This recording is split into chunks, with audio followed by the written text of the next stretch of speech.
Bonsoir. Le 30 novembre dernier, à l'AGO de l'OFP, Mme Simone Gbagbo déclarait dans un discours magistral que son époux, le président Laurent Gbagbo, porte et incarne la vision du FPI, mais qu'il n'est pas lui-même la vision. La vision du FPI étant de bâtir une Côte d'Ivoire nouvelle. Aussitôt, l'on a assisté à une levée de boucliers dans une vaste campagne de dénigrement de cette icône. Pourtant, la deuxième vice-présidente et cofondatrice du FPI ne disait pas autre chose que le président Gbagbo quand il déclarait « Si je tombe, enjambez-moi et continuez le combat ». Fin de citation.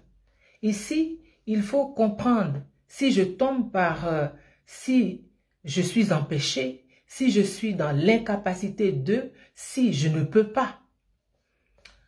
Ce feuilleton des dénigrements de plus en plus offensants, outrageants ou outranciers de la part d'une personne qui s'est réclamée ouvertement mandatée par une proche du président Gbagbo a connu un point de non-retour lorsqu'elle a injurié de façon vulgaire, offensante, Mme Simone Gbagbo, la femme d'honneur, l'épouse de notre chef, la mère, la grand-mère, jusque dans ses parties intimes. Alors, face à ce qui est apparu comme une grande injustice et beaucoup d'ingratitude, des voix indignées se sont élevées partout pour dire stop, ça suffit. Et je veux ici, avant de continuer, dire merci à tous ces cyberactivistes, à toutes celles et à tous ceux qui ont choisi la vérité, qui ont choisi de ne pas se taire. C'est ainsi que le 6 décembre, apportant ma modeste voix à ce concert d'indignation, je dénonçais dans un post ces attaques graves et vulgaires et je désignais notre chef comme directement responsable. On va y venir. Parce que je ne comprenais pas comment notre leader, notre guide, que nous connaissons comme un homme de justice, de droiture, pouvait laisser ainsi traiter son épouse, sa camarade de lutte, la deuxième vice-présidente du parti dont il est le président, sans y mettre le holà, sans y mettre un frein. Ou alors, il n'était pas informé. J'ai aussi dénoncé une vidéo et des photos publiées sur les réseaux sociaux, le montrant dans les rues de Bruxelles, entrant dans un hôpital. Moi, je vis à Bruxelles. C'est ma base. Même si je suis aussi en France ou ailleurs, mais ma base, c'est Bruxelles. Et pour ceux qui ne le savent pas, Bruxelles est la capitale des pays de l'Union européenne.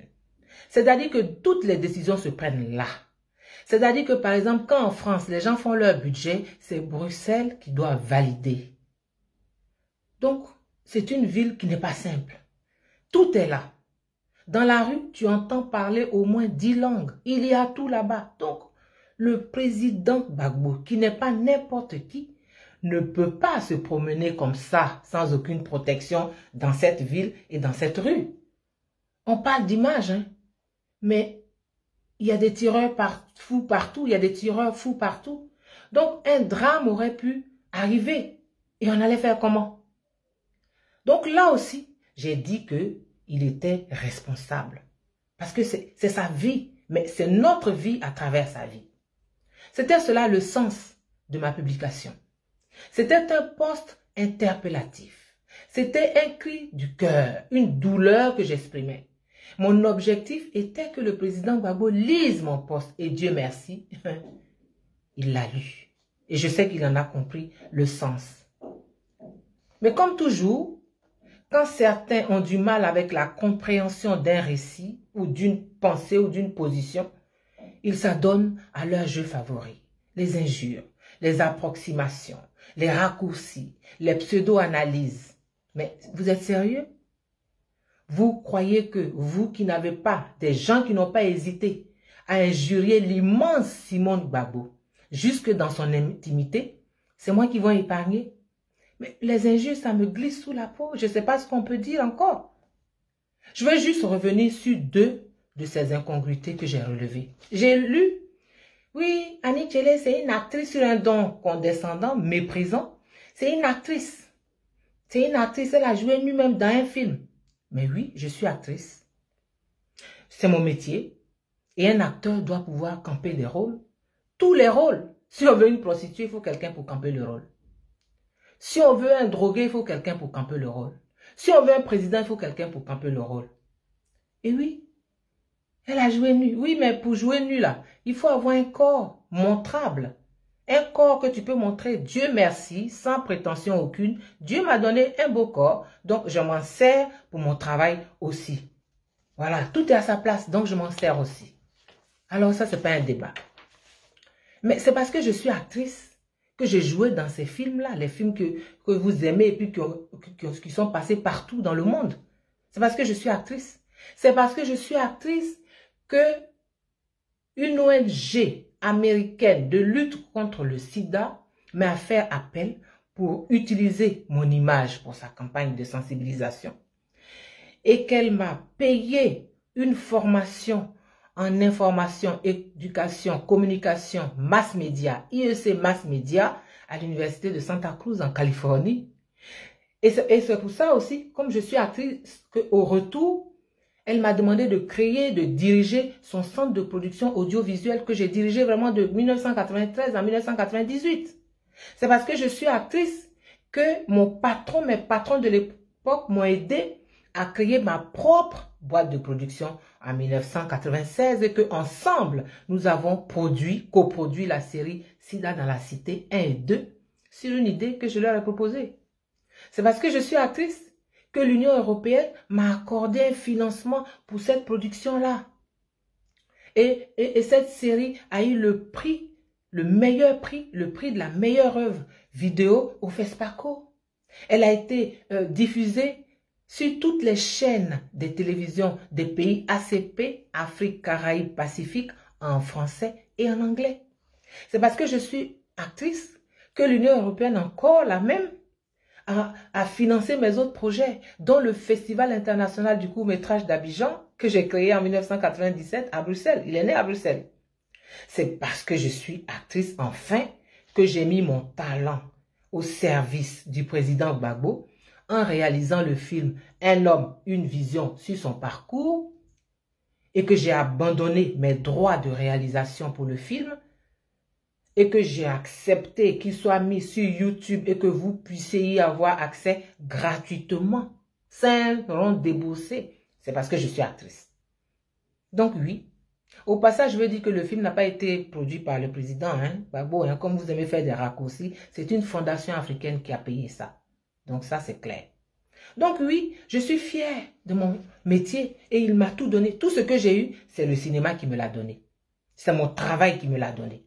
Je n'étais pas une nécessiteuse. Et c'est tout mon parcours là, tout mon bagage là que j'ai mis au service du président Gbagbo volontairement. Donc on parle de quoi? On va parler de quoi? La deuxième incongruité que j'ai relevée, c'est pourquoi tu ne t'occupes pas de ton foyer, tu parles du président Gbagbo et puis prends ta carte du FPI, mais n'importe quoi. D'abord, mon mari là, il n'a pas dirigé la Côte d'Ivoire. Et il ne veut pas diriger un pays. Donc sa vie n'impacte pas celle de millions de personnes. Il faut réfléchir avec la tête avant de parler. Mais à propos de FPI, prends ta carte du FPI. Ça c'est quelque chose. Sinon les vraies personnes du FPI là ne disent pas ça. Les vraies personnes du FPI savent ce qu'on a fait. Donc, elles ne disent pas ça. Mais c'est les gens là. Mais quand on se battait, on ne nous a pas demandé de militer au FPI d'abord. On ne nous a pas demandé ça. Donc, mon combat, tout ce que j'ai subi, perdu, le fait de me retrouver en exil depuis 8 ans, me donne toute légitimité pour parler. Je n'ai pas besoin de militer dans un parti politique pour ça. Et je ne militerai pas dans un parti politique. Bon, maintenant que j'ai fait ces deux précisions, moi, je veux vraiment vous dire que d'emblée, je veux ici réaffirmer mon attachement au président Gbagbo et à son épouse. Ils le savent, je le sais. Donc, ce n'est même pas un débat. Mais je l'ai dit ici. Moi, je ne suis pas politique. Je ne milite dans aucun autre parti, dans aucun parti politique. Et je n'ai aucune ambition politique. Même pas pour un petit poste subalterne dans un parti. Même rien du tout. Seulement, je ne supporte pas l'injustice. C'est ça mon problème. Moi, je ne supporte pas l'injustice et j'estime de ce qu'il a subi et de ce qu'il subit encore que c'est une grosse injustice qui est faite au président Gbagbo. C'est pourquoi je me suis engagée à ses côtés, au risque de mon métier, de ma famille, de ma vie et d'en subir toutes les conséquences jusqu'à aujourd'hui et je les assume pleinement et dignement. Je ne m'en plains pas, je ne pleurniche pas, je serre les dents, je serre les fesses et j'avance. Donc, il n'y a pas de problème. Mais l'injustice que je combats là, je ne la combats pas de façon sélective. Moi, je suis contre l'injustice sous toutes ses formes et d'où qu'elle vienne. C'est ça. Voilà pourquoi je n'accepte pas que des individus qui ont clairement affirmé sur les réseaux sociaux être en mission pour une proche du président Gbagbo sans que cette dernière ne le démente se permettent d'insulter Simone Gbagbo. Ces personnes qui salissent publiquement cette dame sont convaincues de bénéficier du parapluie atomique de la personne qui les a mises en mission. Donc, on va se parler. Parce que même si on laisse de côté l'épouse, la mère, tout ça, Simone Gbagbo, là, ce n'est pas n'importe qui en Côte d'Ivoire. Elle est docteur d'État. Elle est enseignante. Elle est intellectuelle accomplie. Elle est cofondatrice du FPI. Respect. Il faut respecter ça. En plus de tous les sacrifices qu'elle a faits, tout son parcours douloureux et le fait qu'en 2011, elle n'ait pas fui, j'insiste dessus. En 2011, le fait qu'elle n'ait pas fui, parce qu'elle aurait pu s'enfuir, eh bien tout ça là force l'admiration, alors respect. Mais mieux, cette femme est une servante de Dieu. Mais cette femme est une femme simple même, simplement une femme. Et Dieu voit son humiliation. Et Dieu voit ses larmes secrètes. Et Dieu entend ses lamentations. Et Dieu est juste. Quand nous parlons là, Dieu n'a fait, Dieu là, il est juste. Hein? On ne joue pas avec Dieu. Dieu est juste. Attention. Voilà l'explication que je vous avais promise. Et j'en étais là quand je me suis rendue à La Haye du 6 au 8 décembre pour être aux côtés de mon petit frère, le ministre Charles Blé Goudé, pour ses activités, You, comme je l'appelle affectueusement. Et c'est pendant mon absence que Nadiani Bamba, dite Nadi Bamba, a appelé mon mari pour nous dresser l'un contre l'autre, pour manigancer, comme toujours, que le président allait chez l'ophtalmo. Mais est-ce que moi j'ai dit qu'il allait au supermarché? C'est ça que j'ai dit. J'ai dit que c'est aller à l'hôpital qui me posait un problème. C'est un être humain, il peut tomber malade. Alors, Nadi Bamba, moi je n'avais pas affaire à toi. Hein. Mais c'est dans mon mariage que tu es arrivé. Bonne arrivée alors. Vraiment bonne arrivée. Mais si tu t'es senti concerné par un poste que je fais alors que je ne parlais pas de toi, et si tu avais quelque chose à me dire, il fallait m'appeler directement au lieu de biaiser, de louvoyer. Hein? Nous savons tous que le président Gbagbo n'a pas de téléphone. Il n'a jamais eu de téléphone, même quand il était au pouvoir. Donc c'est toujours quelqu'un qui appelle. Donc c'est toi qui as appelé mon mari et qui a passé au président. Et ensuite, tu as manigancé, tu as dit ce que tu avais à dire. Tu te sers de son nom pour faire pression sur les gens, alors qu'il n'est même pas au courant de tous tes zigzags. Tu es une zigzagueuse. Mais est-ce que tu penses que François Kensi et moi, là, nous sommes un couple politique? Qu'on s'est mariés sur la base de la politique? Non, hein? Alors sache, ma petite dame, si tu ne le savais pas, que François, mon mari, il n'est pas mon référent politique. Son rôle, c'est d'être mon mari. C'est pas de me faire tes commissions à la noix, là. Non, non, non. Non, non, non, non, non, non, non. Donc, moi, ce que tu as commencé, là, je vais terminer ça. Pourquoi tu as agité comme ça? Il n'y a que ta petite personne qui compte.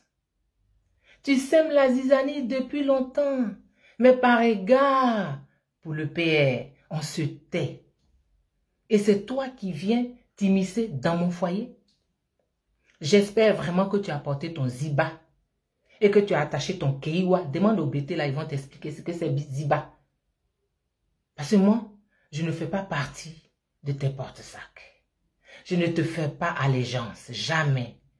Moi, je ne suis pas dans tes zigzagueurs. Non. J'ai trop de respect pour le président Gbagbo. Je l'ai toujours vouvoyé. Quand il m'a dit, il faut me tutoyer. J'ai dit non. Je peux me tromper, puis en public, j'ai tapé sur votre épaule. Non, je le vouvoie. C'est sa femme que je tutoie. Parce que sa femme-là, elle est ma belle-sœur. Elle est mon témoin de mariage. Elle est ma sœur en Christ. Elle est comme une maman. Et je l'appelle ma star. Il n'y a que elle, son mari et moi qui savons pourquoi je l'appelle ma star. Donc moi là, je ne m'immisce pas dans leur vie privée. Ce que le président Gbagbo fait avec toi, ce qu'il ne fait pas avec toi, ça là, je ne parle pas de ça. Ça ne m'intéresse pas, ça ne me concerne pas en fait. Mais c'est toujours toi, Nadi Bamba. C'est toi qui exposes le président. C'est toi qui exposes ses draps de lit dehors. À cause de toi, tout le monde sait s'il dort dans des draps en coton, en soie, en satin, s'ils sont blancs ou de couleur, parce que tu en manques de légitimité. Qu'est-ce qu'il y a? On ne peut pas respirer. C'est la première fois qu'un homme tombe sa femme? C'est la première fois? Non. Mais les femmes là, les maîtresses là, c'est un état d'être maîtresse. Donc tu restes dans ton coin. Un homme là, quand il trompe sa femme, en béton on appelle ça oui. Ça veut dire le vol. Ça veut dire l'homme là, il est allé voler. Donc c'est caché. Tout ce qui est volé là, c'est caché. Mais toi, tu as fait drapeau avec. C'est devenu public, international, interplanétaire. Or, normalement, c'est l'épouse qui est trompée là qui doit se plaindre. Mais Madame Gbagbo, elle a 6000 km. Elle ne s'occupe même pas de toi. Elle ne te calcule même pas. Depuis que le monsieur est sorti de la CPI, c'est toi qui bavardes. Il avait divorcé, oh. Il est en train de divorcer, oh. Il va divorcer, oh. Il divorcera, oh. Tu conjugues à tous les temps. Tu n'as pas dit que tu as pris son mari et puis il n'y a rien. Alors, pourquoi tu paniques? Ou bien tu n'es plus sûr? Tu n'es pas sûr. Oh. Tu vis dans un monde factice, irréel, virtuel, imaginaire. Et tu sais que la vraie vie, là, elle est à Abidjan. Et tu connais la force de ce couple.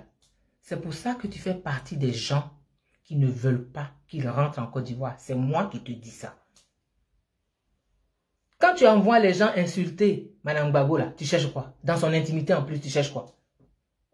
Tu ne sais pas qu'en faisant ça, c'est le père que tu insultes aussi, puisqu'il partage cette intimité de sa femme. Toi, tu es quel genre de musulmane? Parce que les femmes musulmanes, là, elles sont obéissantes, dociles, réservées, calmes, pudiques. Toi, ta façon d'être femme musulmane, là, c'est quel modèle? Faut nous dire. Tu as sémé la division dans la famille biologique, la famille politique du président. C'est dans mon foyer que tu es arrivé? Dans mon foyer? Mais c'est ton terminus. Moi, tu ne me payes pas, hein, je ne suis pas les gens que tu payes là. Là où tu es arrivé là, non seulement tu es intrigante, tu es pernicieuse, tu es manipulatrice, mais tu mens. Quand Gbagbo est arrivé au pouvoir avec Simone à un bras et Nadi à l'autre bras. La lionne Simone Gbagbo qu'on connaît là. C'est elle qui a un bras et puis toi tu as un bras. Pourquoi tu mens à tes gens? Il faut leur dire la vérité. Il faut réécrire l'histoire là dans le bon sens. Il faut leur dire que toi là tu étais clandestine. Comme les migrants qui prennent l'eau et puis qui arrivent en Europe et puis ils luttent pour avoir des papiers là. C'est comme ça. Tu étais migrante. Clandestine. Et que Simone Gbagbo là, elle n'a su ton existence que quand ils étaient déjà au pouvoir. C'est moi qui dis ça. C'est moi qui te dis ça. Et tu sais que c'est ça. Tu dis encore ce que Simone Gbagbo, tu dis qu'elle n'est pas belle. Aïe, ma petite. Moi, je n'ai jamais entendu que tu avais été Miss, hein? Même Miss de quartier, je n'ai pas entendu ça. Donc, ta beauté là, je n'ai pas vu. Il faut laisser la femme là tranquille.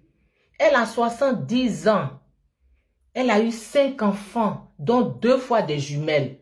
Elle a un corps sculpté. Elle a un visage sans rides. Ses dents sont blanches comme ça. Cette femme-là, tu sais comment son mari parle d'elle? Excusez-moi, hein, ma star. Et puis ou pas, excusez-moi. Mais vraiment, il y a des mensonges. Il faut que ça s'arrête.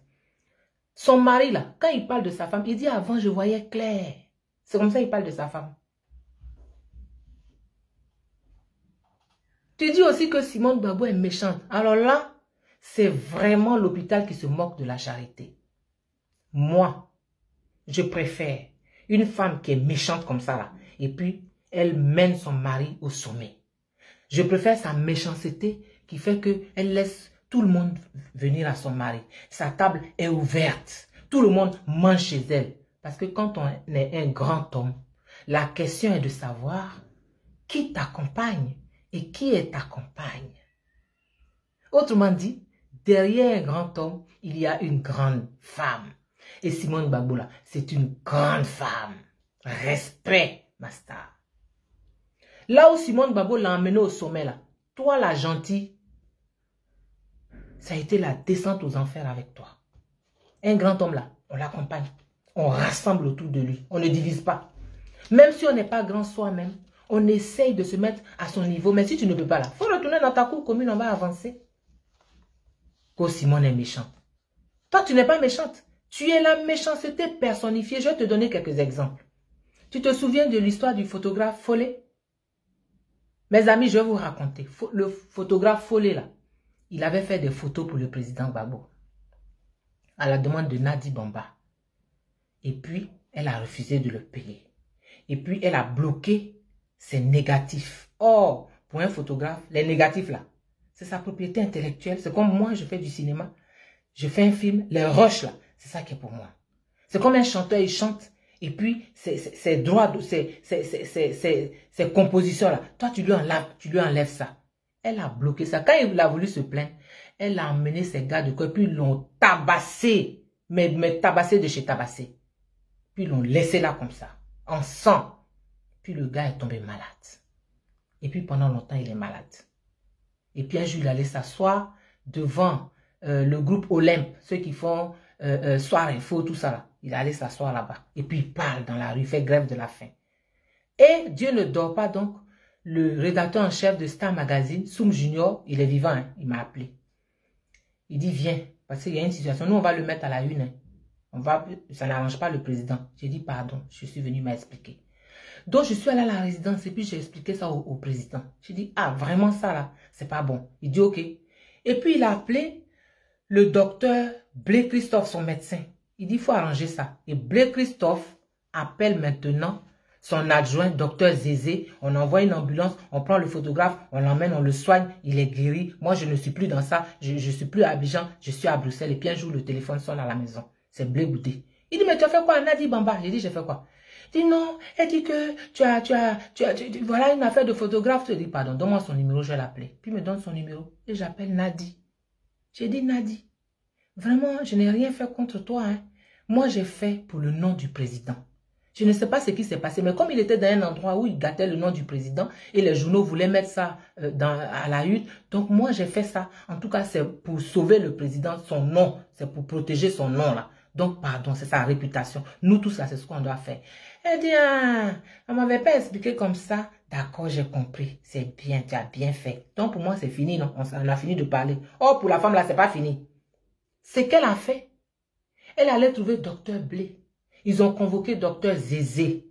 Et Blé Christophe, le médecin du président, là, qui a demandé à son adjoint de s'occuper du gars, il s'est défaussé. Il dit, lui, il n'est pas au courant. Nadi Bamba, là, elle a fait suspendre le salaire du docteur Zézé là, pendant des mois. Nadi Bamba que vous voyez là. C'est comme ça elle est. Ce sont comme ça. Ça là, cette femme qui est gentille. Toi qui es gentil, là, tu as fait ça. Toi qui es gentil, tu as fait ça. Je vais donner un autre exemple. Des collaborateurs qui ont travaillé avec le président Gbagbo, des ministres, ils payent leur billet d'avion, ils arrivent à Bruxelles, ils prennent leur chambre d'hôtel, ils sont là et puis ils demandent rendez-vous. Puis on les fait tourner, appelle-lui là, appelle-lui là, appelle-lui là. Non, parce qu'elle ne veut pas. Parce qu'elle les a vus dans une cérémonie assis à côté de Madame Gbagbo. Donc ils tournent là jusqu'à puis ils retournent en Côte d'Ivoire sans voir le président. Mais le président n'est pas au courant hein, qu'ils sont là. Hein. C'est elle qui est en train de manigancer, elle, ça clique là, autour d'elle là. C'est elle seule. Mais quand ils partent, ils vont penser quoi? Qu'est-ce qu'ils pensent du président? Et demain, ces gens comme ça, quand ils vont se retrouver ailleurs, on va dire ils ont trahi, c'est des traîtres. Mais on ne va pas dire ce qui s'est passé. C'est toi la gentille qui fait ça. Hein. Troisième cas, on va prendre Blé Goudé. Blé Goudé là, il a fait 5 ans en prison. Je laisse même le fait que la crise ait éclaté, qu'il ait tout abandonné à Manchester, qu'il soit venu, il avait 30 ans quand la crise a commencé en 2002. Il est venu. Il n'y a pas beaucoup qui sont venus comme ça. Si vous ne pouvez pas reconnaître là, tu ne peux pas dire merci. Il faut laisser la personne en paix. Blé Goudé fait 5 ans avec le président en prison. À la CPI, là, il n'y a pas une nourriture qui est préparée ou qui est crue qui rentre. Ce n'est pas la Maca, hein, c'est CPI. À la CPI, là, c'est Blé Goudé qui fait à manger tous les jours. Tous les visiteurs du chef qui viennent d'Abidjan, qui viennent de partout. C'est sa nourriture. Nous tous, là, c'est ce qu'on mange. Il a dit tout ça, c'est ce qu'on mange. Les gens même viennent, ils ne cherchent même pas à saluer Blé. Comment il va? Mais à midi, il apporte la nourriture et puis nous tous, on mange et puis ils s'en vont. Quand on a dit doit aller là, demain on mange quoi? Et puis on mange. Et puis, elle a commencé à zigzaguer, à monter ses groupes contre Simone Gbagbo. Il lui a dit, Blé lui a dit clairement que ça là, je ne suis pas dedans. C'est devenu son ennemi. Il sort de prison et c'est la journée internationale des femmes. Il fait un hommage à Simone Gbagbo. Bouah! Nadia est fâchée. Ça c'est, et puis rien. Et puis c'est l'anniversaire de Simone Gbagbo. Puis il lui fait un hommage. Là même elle est devenue, non ça va pas. Et elle prend son téléphone et elle appelle Diaby Youssouf, le porte-parole de Blé Goudé. Tu sais même pas si tu es enregistré quand tu parles et puis tu parles. Et puis elle lui dit, faut dire à Blé que là, avec son affaire de Simone, là, il m'a déclaré la guerre. Mais je vais avoir sa peau. Nadi Bamba, la peau de Blé Goudé, là, ça va te rester dans la gorge. Ça va rester dans ta gorge. Blé, là, il a prévenu ses avocats, sa famille, ses amis, c'est tout le monde. Donc tout le monde sait. Tu ne sais pas si tu as été enregistré ta conversation avec Diaby Youssouf, là. Blé a prévenu tout le monde. C'est Nadi la gentille, là, qui est là. Hein. C'est Nadi la gentille là qui est là. Donc, voilà le personnage. Maintenant, on va parler de la vidéo et des photos. Le président Gbagbo allait chez l'ophtalmo. Ok. Mais des gens ont battu le pavé pendant 8 ans. Automne, hiver, printemps, été. 8 ans. Le PS sort avec Charles Blé Goudé le 1er février 2019.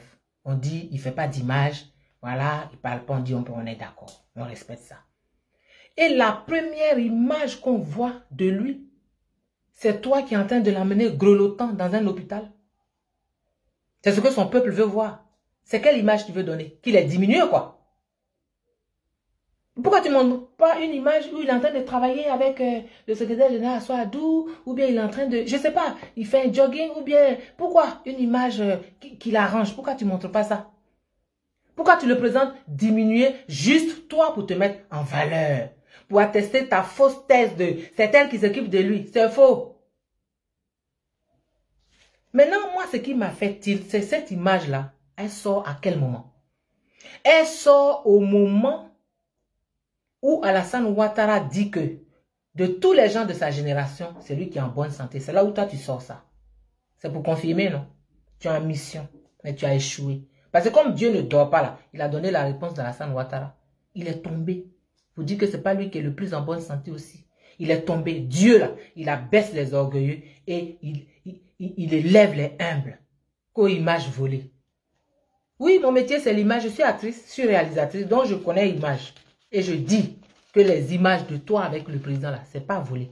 La vidéo là, elle n'est pas volée. C'est toi qui as fait faire ça. Qui savait que ce jour-là, à cette heure-là, le président passerait à cet endroit-là pour aller dans cet hôpital précis-là? Vous savez, mes amis, la caméra, là, elle a fait un travelling. Au cinéma, le travelling, là, on met la caméra sur des rails et puis ça roule. Comme il n'avait pas de rails, ils ont pris la voiture qui roulait. Il faut un engin qui roule. Et l'image, là, on appelle ça un plan séquence. C'est-à-dire qu'on n'a pas coupé, on n'a pas fait des coupes, gros plan, plan large, plan poitrine, plan dos, et puis on a monté. On n'a pas monté. C'est filmé d'un trait. C'est un plan séquence. Du début jusqu'à l'entrée de l'hôpital. Voilà. On n'a rien monté. Et le PM ne sait pas tout ça. Hein? Et elle a fait ça. Parce qu'elle est dans son rôle. Mais comme il a su après, et tu cherches à te couvrir. Oui, c'est les plans montés. Non, c'est la jumelle de Alain Porquet. Alain Porquet n'a pas de jumelle. Il n'a pas de jumelle. Tu veux qu'on parle? Ces images à soi qu'il a fait. Tu as envoyé ça à des gens inbox avant que ce soit sur Facebook. Toi, tu as envoyé à tes proches. Tu veux qu'on parle vraiment? Tu veux pas qu'on se taise? Tu appelles mon foyer, mon mari. Tu t'immisces dans mon foyer. Pourquoi? Le combat pour lequel les Ivoiriens sont morts, ont tout perdu, se retrouvent en prison, en exil. Ce combat-là, ce n'est pas une affaire de commérage, de cour commune.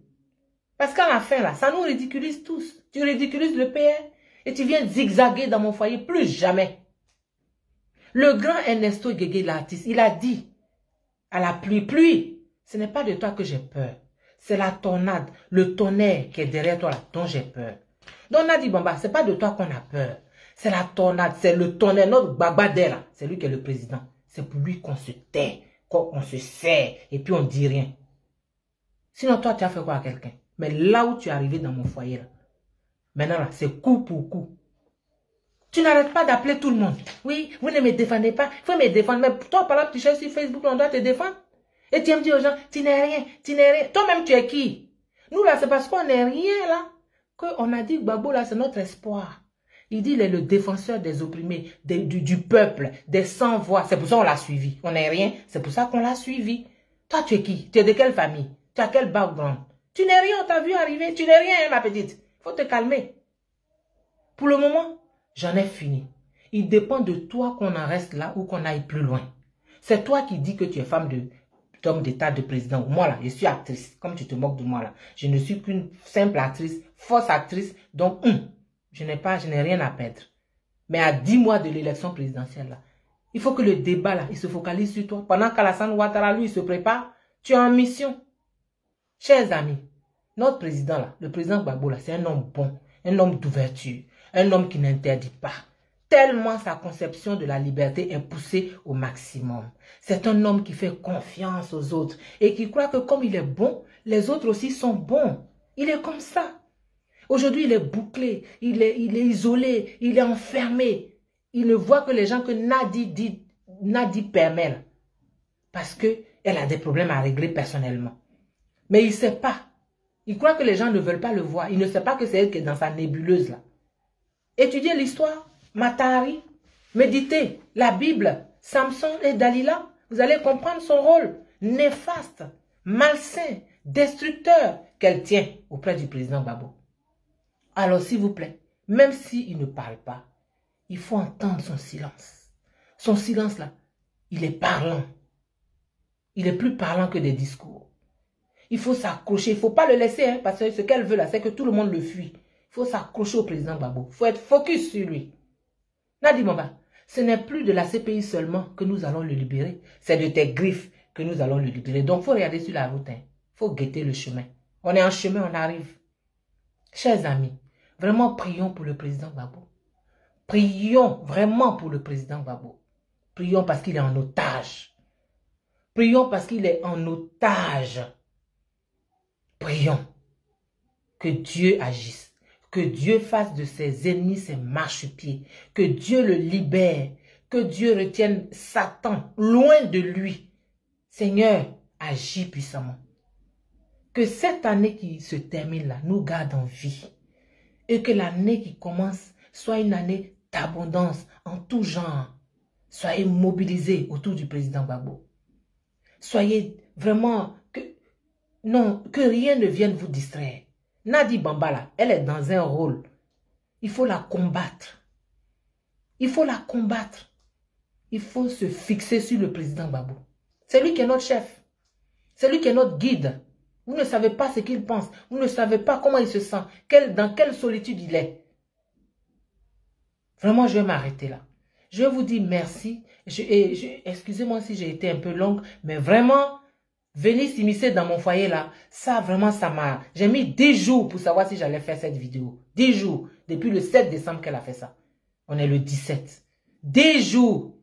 Et puis j'ai dit, il faut que je parle. Parce qu'il faut qu'elle entende.